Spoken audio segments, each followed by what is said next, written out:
What if I told you that the single most effective thing you could do today to prevent a fall, more effective than any balance gadget, any grip sock, any bathroom handrail, is not something you buy, not something you install, and not a new exercise routine? The answer is simpler than that. It is a change in how you walk. One small, specific adjustment to a movement you have been doing your entire life and almost certainly doing wrong for the last several years without knowing it. After 26 years of working with adults over 70 as a physical therapist, I have seen this pattern more times than I can count. A person comes into my clinic after a fall. They feel confused. They feel embarrassed.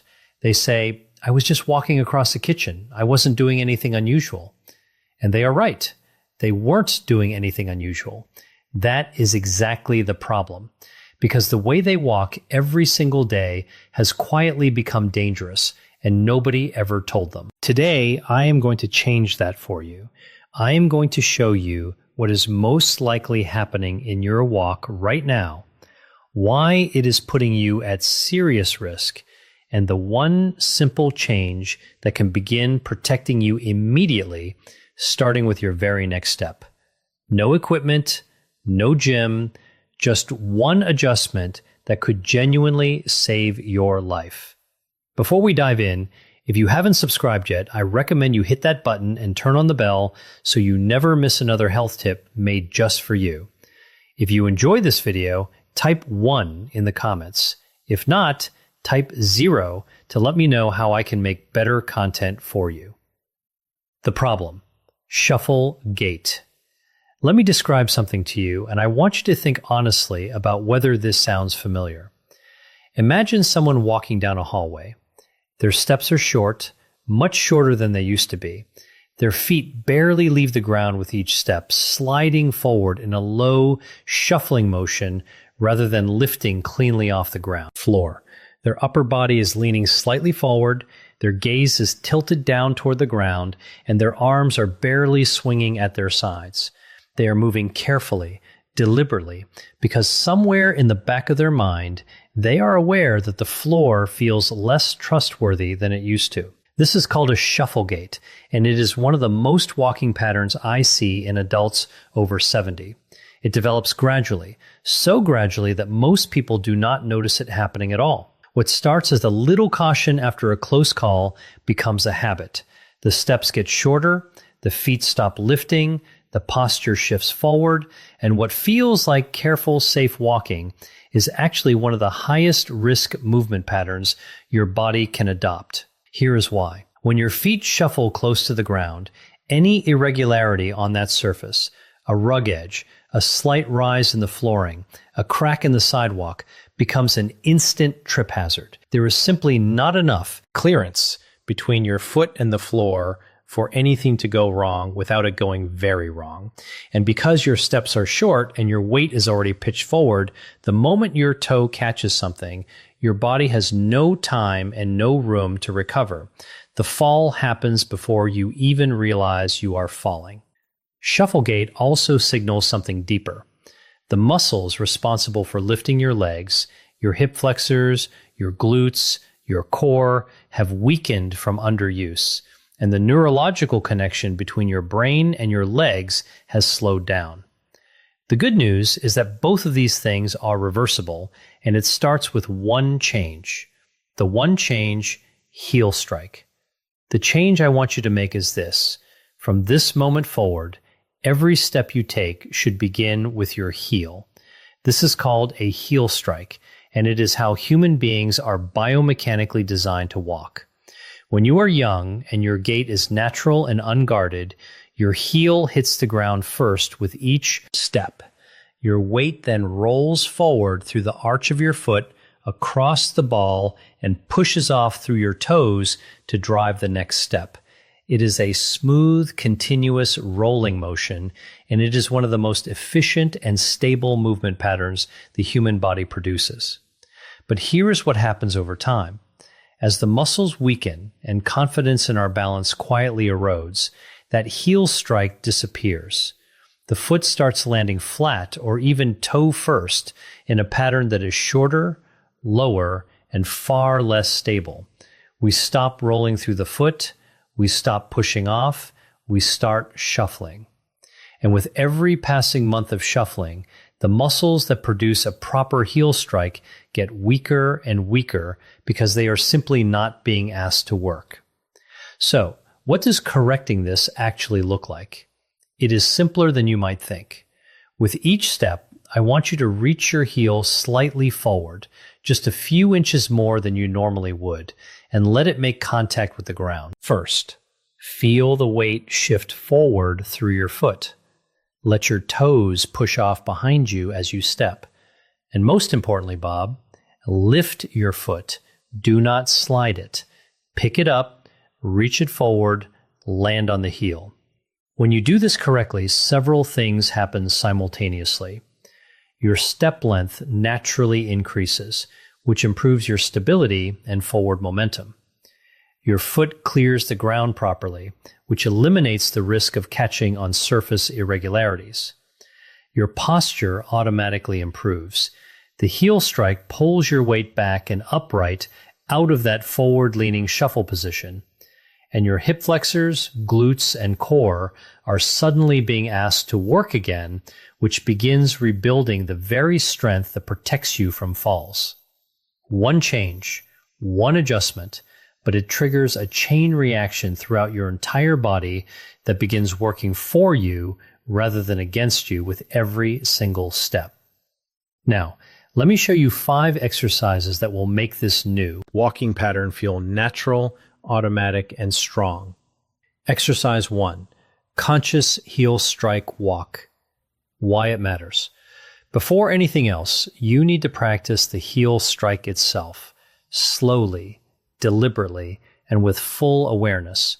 Most people who have been shuffling for months or years have genuinely lost the motor pattern of a proper heel strike. The neural pathway that produces it has faded from disuse. This exercise rebuilds it by asking your brain and your legs to practice the movement correctly, repetition by repetition, until it starts to become automatic again. How to do it. Find a clear hallway or a long open space along a wall.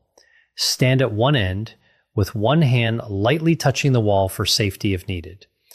Begin walking, but this time think about nothing except your heel.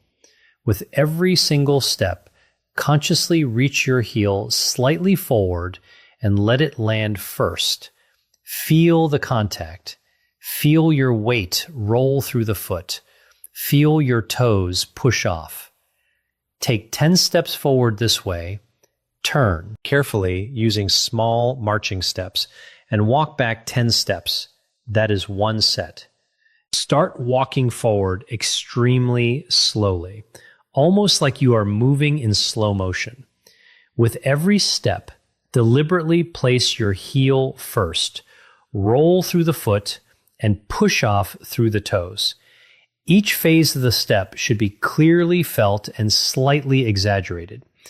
Take at least 10 very slow steps forward, then turn carefully and repeat coming back. Complete 2 full lengths of the hallway. What to focus on? The key here is control over speed. Your heel should touch the ground with intention, not collapse onto it. Your weight should shift gradually, not drop suddenly. Avoid rushing the transition between steps.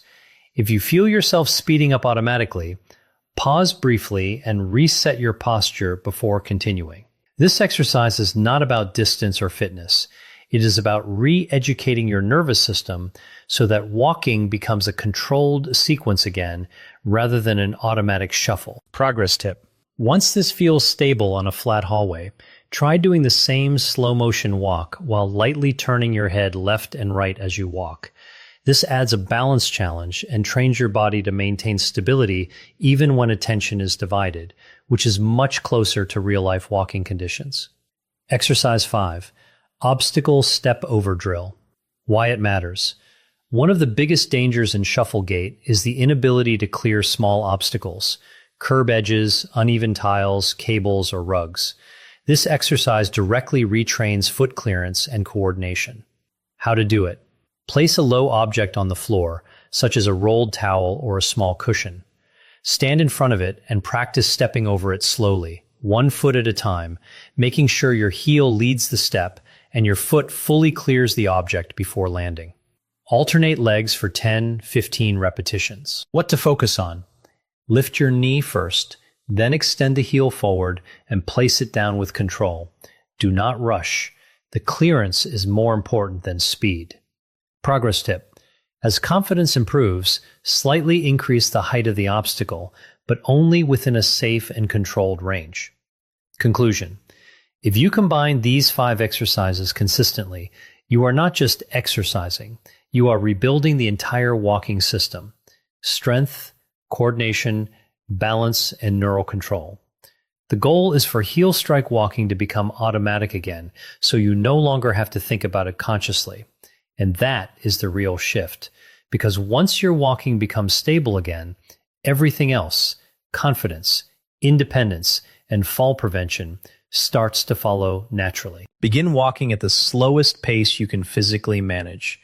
So slow that each step takes a full 3 to 4 seconds to complete. Lift your foot, pause briefly in the air, reach the heel forward, lower to the floor, feel the weight shift, push off with the toes, and begin the next step. Walk the full length of the hallway in this slow motion style. Turn carefully and return. That is 1 set. Complete 2 sets. What to focus on? This will feel strange. Slow motion walking is genuinely difficult because it removes all the shortcuts that habitual movement relies on. Every wobble you feel is your balance system being trained. Every correction your ankle makes is your nervous system rebuilding its responsiveness. Embrace the difficulty. It is the whole point. Progress tip. Try closing your eyes for 2 or 3 slow motion steps once you feel steady near the wall. This dramatically increases the proprioceptive challenge and accelerates the neurological adaptation you are building. Exercise 5. Obstacle step over. Why it matters. The controlled environment of a hallway is a starting point, but real life is full of obstacles. Rugs, door thresholds, pet toys, electrical cords, garden hoses. Every one of these is a potential trip hazard for someone with shuffle gait and low foot clearance. This exercise trains your brain and your legs to detect an obstacle, lift the foot high enough to clear it, and land safely on the other side, which is the exact sequence your body needs to execute in a fraction of a second when real life presents the same challenge. How to do it. Place a pool noodle, a rolled up towel, or a similarly soft, lightweight object on the floor of your hallway. It should be about 4 to 6 inches high. Stand a few feet back from the obstacle with a wall or chair within reach for support. Walk toward the obstacle at a normal, controlled pace. When you reach it, lift your right foot deliberately, high enough to clear the obstacle with room, to spare, and step over. Then lift your left foot and clear the obstacle completely. Continue walking a few steps beyond it, turn carefully, and return, stepping over the obstacle again. Complete 5 passes in each direction, 10 total stepovers. What to focus on? Do not rush as you approach the obstacle. Slow down slightly as you get close. Pick your foot up early, well before you reach the object, and make a conscious, confident step. The goal is to train your brain to recognize an obstacle, respond in advance, and execute the clearance with control rather than panic. Progress tip. Once this feels easy, try varying the height of the obstacle. Slightly higher one week, a different texture the next. You can also practice stepping over it while carrying something light in one hand, which is a more accurate simulation of the way real-life trips tend to happen. Important safety warning. Before you begin practicing any of these exercises, I need you to take this seriously because your safety is everything.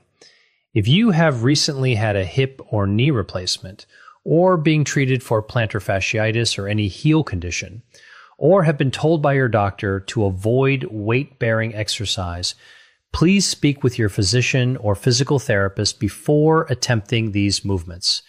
Some exercises may need to be modified for your specific situation.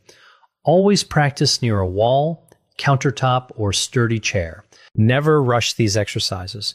Wear non-slip footwear or go barefoot on a safe surface. And if at any point you feel sharp pain, dizziness, or anything that does not feel right, stop immediately. There is no movement here worth risking your safety over. Progress at your own pace and trust your body to tell you when it is ready for more. Closing. Over the last several minutes, you have seen how numbness and tingling in the legs and feet after 70 is not something you have to accept as permanent. It begins with waking up the smallest muscles, the ones in your toes, your arches, and your ankles. Then it moves upward through the ankle joint, the calf, and the full lower leg, rebuilding the circulation pathways that keep your nerves nourished and alive. Each exercise in this routine builds on the one before it, exactly as the body prefers to heal. The seated toe and ankle wake-up sends the first signal. The ball massage drives blood into the smallest vessels. The heel-to-toe weight rock reconnects your nervous system to the ground beneath your feet. The towel toe curl rebuilds the intrinsic strength that most people lose silently over years. And the controlled heel raise brings everything together into one movement your body can rely on every single day. When these exercises are practiced consistently, not perfectly, but consistently, the changes are real and they are lasting. The nighttime tingling that wakes you up begins to ease.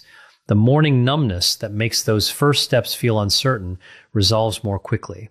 The heavy, disconnected feeling in your feet gives way to something that feels more like solid ground again. Circulation improves, not through intensity, but through patience and repetition. Small movements done daily send a clearer message to the nervous system than aggressive workouts done once a week. The body responds to what it is reminded of every day, and these exercises are that daily reminder. The long-term benefit reaches far beyond physical comfort. Healthy nerve function and strong leg circulation protect your balance. They reduce the fear of falling that quietly steals confidence from so many older adults. They preserve the ability to walk to your mailbox, climb your own stairs, play with your grandchildren, and move through daily life without constantly wondering whether your legs will hold you. That kind of independence is not a small thing. It is everything. Aging does not mean surrendering control over how your body feels. It means learning which movements your body truly needs at this stage of life and choosing them every day with care and intention. These exercises are that choice, simple, safe, and powerful in ways that add up over weeks and months. Now, I would love to hear from you. Is your numbness worse at night, during the day, or after long periods of sitting? Leave a comment with your age and where you are watching from. Your experience might be exactly what another viewer needs to hear today. If you enjoyed this video, please leave a comment with 1. If not, feel free to comment with 0. Your feedback means a lot to us. Don't forget to like, share, and subscribe to our YouTube channel for more content like this. Thank you for watching, and here's to living life on your own terms.